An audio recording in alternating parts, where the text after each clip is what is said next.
खबर शामिल करते हैं। मेहर लियाकत की रिपोर्ट के मुताबिक वज़ीर आला खैबर पख्तूनख्वा अली अमीन गंडापुर का कहना है कि मुल्क में दहशतगर्दी ने दोबारा सर उठा लिया है। यह दहशतगर्दी सिर्फ केपी तक महदूद नहीं, पूरे मुल्क में फैलेगी। मीडिया से गुफ्तगू करते हुए अली अमीन गंडापुर का कहना था कि कुरम में जिन लोगों ने हमला किया उनको नहीं छोड़ा जाएगा। कुरम में अमन व अमान कायम रखने के लिए काम कर रहे हैं। वज़ीर आला का कहना था कि अफगानिस्तान के साथ मुज़ाकरात के लिए TORs बनाए हैं। अफगानिस्तान से बगैर बातचीत के ये मसाइल हल नहीं होंगे। दहशतगर्दी सिर्फ केपी तक महदूद नहीं रहेगी, ये पूरे मुल्क में फैलेगी।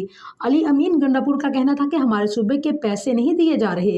हैरान हूँ कि वफाक तो हम पर सियासी मुकदमात कायम कर रहा है, लेकिन अमन व अमान की सूरत हाल पर तवज्जो नहीं दे रहा।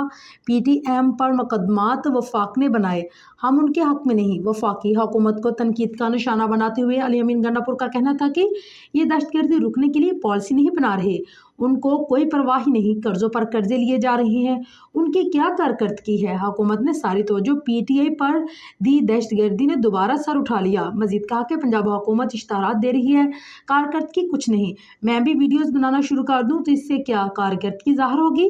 वज़ीर आला KP का कहना था कि अरबाब नियाज स्टेडियम का नाम बानी PTI के नाम से मंसूब करना अवाम की ख्वाहिश थी।